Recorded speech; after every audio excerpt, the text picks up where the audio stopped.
Hi guys, good evening all of you. आज हम इस वीडियो में एक महत्वपूर्ण अपडेट लेकर के आए हैं और यह अपडेट उन अभ्यर्थियों के लिए है जो यूपीपीसीएल में संविदा कर्मी के रूप में कार्य कर रहे हैं या अन्य किसी विभाग में संविदा कर्मी के रूप में कार्य कर रहे हैं। उनके लिए यहाँ बहुत ही बड़ी अपडेट मिलने वाली है। तो चलते हैं, वीडियो शुरू करते हैं। यदि आप चाहते हैं इस तरह के वीडियो का नोटिफिकेशन आपको मिलता रहे तो आप हमारे चैनल को सब्सक्राइब करके बेल आइकन दबा सकते हैं। और हमने अपनी एक वीडियो में आपको बताया था कि जो संविदा कर्मी हैं वो किसी भी विभाग में हैं, उनकी एक योजना तैयार की जा रही है और उनको डायरेक्ट अकाउंट में सैलरी मिलने के लिए, जो विभाग से डायरेक्ट सैलरी उनके खाते में आए, उसके लिए एक नियमावली तैयार की जा रही है और जिसमें सैलरी उनकी 16,000 से 18,000 के बीच में होगी। तो योगी जी ने अपने एक वीडियो क्लिप में क्या कहा है, अभी की ताज़ा न्यूज़ है संसद की, वहाँ पर उन्होंने क्या देखो बताया, उस वीडियो क्लिप को आप देखिए पहले। और मुझे बताते हुए प्रसन्नता है कि जो आउटसोर्सिंग के कार्मिक थे, आउटसोर्सिंग के इन कार्मिकों को जिनका शोषण होता था, हम लोगों ने इस बजट में व्यवस्था सुनिश्चित की है कि आउटसोर्सिंग के इन कार्मिकों को 16,000 से लेकर के 18,000 रुपये प्रति माह दिया जा सके। इसके लिए आरक्षण के नियमों का पालन करते हुए उत्तर प्रदेश में एक आउटसोर्सिंग कारपोरेशन का गठन भी हम लोग करने जा रहे हैं, जिससे उन्हें भ्रष्टाचार से भी मुक्त किया जा सके और किसी भी प्रकार के शोषण से मुक्त एक व्यवस्था दे सकें। दीनदयाल उपाध्याय ग्रामीण कौशल्य योजना में 427 करोड़ रुपए और वानिकी और औद्यानिक विश्वविद्यालय के निर्माण के लिए 50 करोड़ रुपए की व्यवस्था के साथ साथ मुख्यमंत्री युवा उद्यमी विकास योजना, जिसके बारे में मैंने पिछले भाषण में भी चर्चा की थी, इसके लिए भी धनराशि की व्यवस्था बजट में की गई है।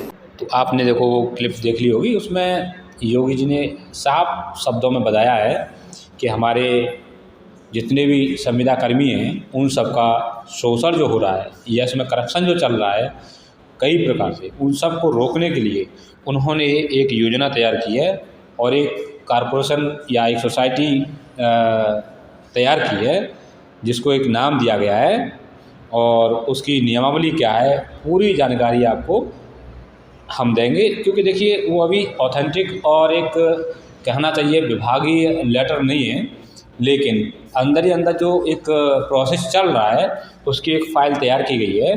वो फाइल के माध्यम से मैं आपको बताऊंगा, क्योंकि अभी उस पर सिग्नेचर और स्टाम्प वगैरह नहीं लगा है तो मैं कह नहीं सकता कि पूरी तरह से, लेकिन उम्मीद है कि मेरे द्वारा जो आपको अपडेट दी जाती है वो सही मिलती है आपको और सही निकलती है। तो चलते हैं, उस PDF को दिखाते हैं आपको। देखिए यहाँ पर लिखा है उत्तर प्रदेश आउटसोर्स सेवा निगम, जिसको शॉर्ट में बोला जाएगा UPCOS।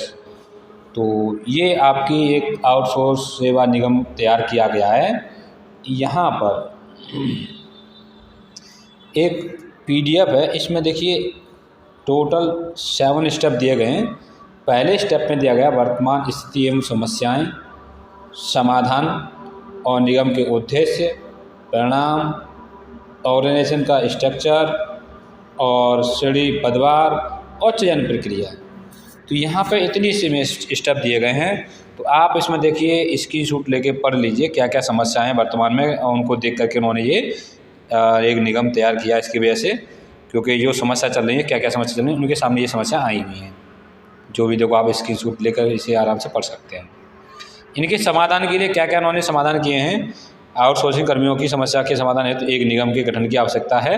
ये पूरा उन्होंने प्रोसेस इसमें देखो ये तैयार किया गया है कि कर्मचारी जितने भी हैं उनका उत्पीड़न को समाप्त करने के लिए ये तैयार किया जा रहा है। यहाँ जितना भी करप्शन है उसे रोकने के लिए निगम के क्या क्या उद्देश्य हैं वो भी आप यहाँ देख पाएंगे, क्या क्या उद्देश्य उनके, इन सारी डिटेल्स को आप पढ़ सकते हैं। रिजल्ट क्या रहेंगे, इनके परिणाम क्या रहेंगे, आउटकम्स क्या हैं, वो यहाँ पे देखो पूरी इन्होंने पहले से ही विचार करके रखा है। और इसके बाद जो अगला स्टेप है, बैंक से प्राप्त होने वाले लाभ, जो टोटल लाभ हैं सब उन्होंने यहाँ बताए हैं, जितना भी आपका EPFS वो होगा सबका यहाँ पर डिटेल। निगम से क्या लाभ होगा आपको, देखो यहाँ पे भी इन्होंने बताया प्रत्येक माह की 1 तारीख को कार्मिक के खाते में मानदेय की धनराशि जमा कराना सुनिश्चित करना। यानी कि यहाँ पर जो आपको सैलरी मिलती थी, जो संविदा कर्मी हैं उनको 6-6 महीने 8-8 महीने तक हमने देखा है कि पूरी 9-9 10-10 महीने भी हो जाते हैं कि सैलरी नहीं आ पा रही है, रुकी हुई है। ये फिर बाद में मिली तो मालूम पड़ा केवल 3 महीने की मिली और बाद आ गई, फिर शेष रह गई, फिर ड्यू हो गई। तो ऐसे करके यहाँ चलता था, लेकिन यहाँ आपको 1 तारीख को अकाउंट में आपके सैलरी आ जाएगी। यदि 1 तारीख का संडे पड़ेगा तो 31 तारीख को या 30 पिछले जो लास्ट वर्किंग डे होगा उसी दिन आपकी ये सैलरी आ जाएगी। ठीक है, यहाँ पर भी इन्होंने कई चीज़ें बताई हैं। अब मेन आपको जो है वो अब मैं आपको बता दूं कि जो मैं आपको समझाना चाह रहा हूँ कि इसमें क्या क्या चीज़ें आपके लिए हैं, किस तरह से इसमें आएंगे आप और सैलरी किस रूप में रहेगी। देखिए यहाँ पर एक चार्ट दिया गया है, इस चार्ट को आप देख लीजिए कि किस पोस्ट के लिए कितनी यहाँ पर सैलरी रहेगी, वो आप यहाँ देख सकते हैं। जैसे पद नाम है मैनेजिंग डायरेक्टर है, इस पद के लिए वेतन के अनुसार जो भी है यहाँ से देखिए जनरल जो मैनेजर होगा उसकी यहाँ पर 1 लाख रुपए मानदेय है और मैनेजर जो होंगे ऑपरेशन HR उनके लिए 40,000 रुपये महीने के हिसाब से मिलेगा। और यहाँ पर हैं personal assistant to managing director, इनके लिए 25,000 हैं। और कितने पद हैं इनके लिए वो भी देखो सामने लिखा गया है, यहाँ 5, 3, 5, 1, 8 इस तरह से कितनी पोस्ट रहेंगी खाली पूरे निगम में वो भी यहाँ पे दिया गया है। डाटा एंट्री ऑपरेटर के लिए भी यहाँ पे देखो दिया गया है, वॉचमैन के लिए भी दिया गया है, कितनी सैलरी रहेगी वो सब यहाँ पे दिया गया है। स्ट्रक्चर के लिए देखिए यहाँ पर ये जो आपका बनेगा निगम, उसमें जितने लोग कार्य करेंगे उन सब कार्मिकों के यहाँ पे वो स्ट्रक्चर दिया गया कितनी सैलरी दी जाएगी। और जो समिति होगी उसका लेवल अलग रहेगा। तो यहाँ आप देख रहे हैं संस्थाओं की समिति के बारे में उन्होंने बताया है, जो गठन होगा वो अलग अलग स्तर पे अलग अलग लोग इसमें सम्मिलित रहेंगे। जैसे मंडल स्तर की जो समिति रहेगी उसमें अध्यक्ष, मंडलायुक्त रहेंगे, सदस्य कौन कौन रहेंगे। इसी प्रकार जब जिला स्तर पर ये गठित की जाएगी समिति तो जिला स्तर पर आपके जो जिलाधिकारी होंगे उनको मुख्य विकास अधिकारी संबंधित देखो यहाँ जिला स्तरीय अधिकारी जो होंगे, चिकित्सालय शोध संस्थान प्राविधिक संस्थान के अध्यक्ष नामित अधिकारी जो होंगे, इस तरह से सोसाइटी या इसमें रहेंगे सदस्य। अब बात आती है कि देखिए योग्यता मानदेय के अनुरूप श्रेणियों का निर्धारण। यहाँ पर देखिए जिस तरह की योग्यता जिस पद पर जाएंगे उस पद के हिसाब से सैलरी होगी। लेक्चर प्रोजेक्ट ऑफिसर जो भी होंगे उनकी 25,000 रुपये सैलरी रहेगी। और इस कैटेगरी में आते हैं आप तो 21,500 रहेगी। और इस कैटेगरी में आते हैं तो आप 18,500 रहेगी। और यहाँ पे हैं आप स्वीपर हैं या 4th क्लास में जो आते हैं जितने भी, उन सबको 15,000 रुपये यहाँ पे सैलरी दी जाएगी। क्या अर्हता है उनकी, यहाँ पे आप साफ साफ देख सकते हैं। जो चतुर्थ श्रेणी में जो आएंगे कक्षा 8 या कक्षा 10 उत्तीर्ण है वो आवेदन कर सकते हैं। इस श्रेणी में जो हैं वो इंटरमीडिएट उत्तीर्ण होंगे तो वो अप्लाई कर सकते हैं। और इस कैटेगरी में आप देख रहे हैं सबका अलग अलग यहाँ पे दिया गया है। तो इस तरह से देखो, ये अभी मैं पहले बता के चला हूँ कि ये एक रियल और ऑथेंटिक नहीं है, इस पर कोई भी साइन मोहर इत्यादि कुछ नहीं है। ये केवल अभी नियमावली तैयार की गई है, तो वो नियमावली किसी भी तरह से यहाँ पहुँची है तो उसको मैं आपके सामने लेके आया हूँ।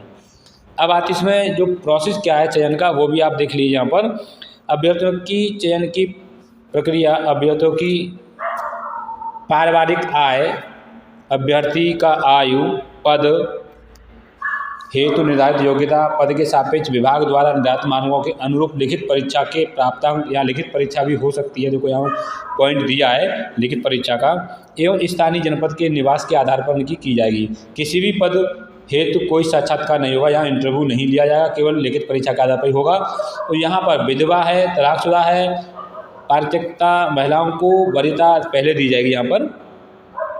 और आयु, अधिक आयु, निम्न पारिवारिक आयु, आय, ग्रामीण क्षेत्र वाले अभ्यर्थियों को प्राथमिकता दी जाएगी।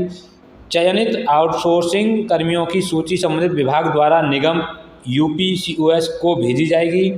निगम UPCOS द्वारा चयनित आउटसोर्सिंग कर्मियों के placement information letter, ID card MD द्वारा हस्ताक्षर कर संबंधित विभाग को उपलब्ध कराए जाएंगे। यानी कि जो ID कार्ड है वो विभाग को भेजे जाएंगे MD के द्वारा साइन करा करके।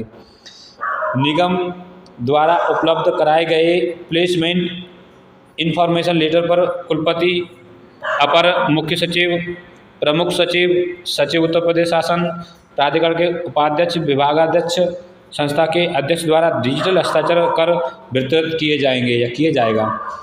तो आप यहाँ समझ रहे होंगे कि इतनी बड़ी प्लानिंग के अकॉर्डिंग उन्होंने ये लिया गया है कि एक सोसाइटी रजिस्टर करके उसमें जो सोसाइटी में कितने लोग रहेंगे, काम करने वाले जो आउटसोर्स कर्मियों को चयन करके उनको उनके यहाँ कार्य प्रणाली पर कार्य कराएंगे उनसे, वो सारी चीज़ों का उन्होंने पूरा ढांचा तैयार कर लिया है। लेकिन यहाँ पर देखिए अभी कोई सिग्नेचर या कुछ ऐसा है नहीं, लेकिन अभी ये केवल मटेरियल तैयार किया गया है सलाहकारों द्वारा, जो सलाहकार हैं उनके द्वारा, ठीक है। तो जैसे ही और भी कोई अपडेट मिलती है हमें इससे संबंधित, हम आपके लिए एक वीडियो के माध्यम से अपडेट जरूर लाएंगे। ये थी आज की अपडेट। वीडियो अच्छा लगा हो तो लाइक करें, शेयर करें। मिलते हैं नेक्स्ट वीडियो में। Thanks for watching this video.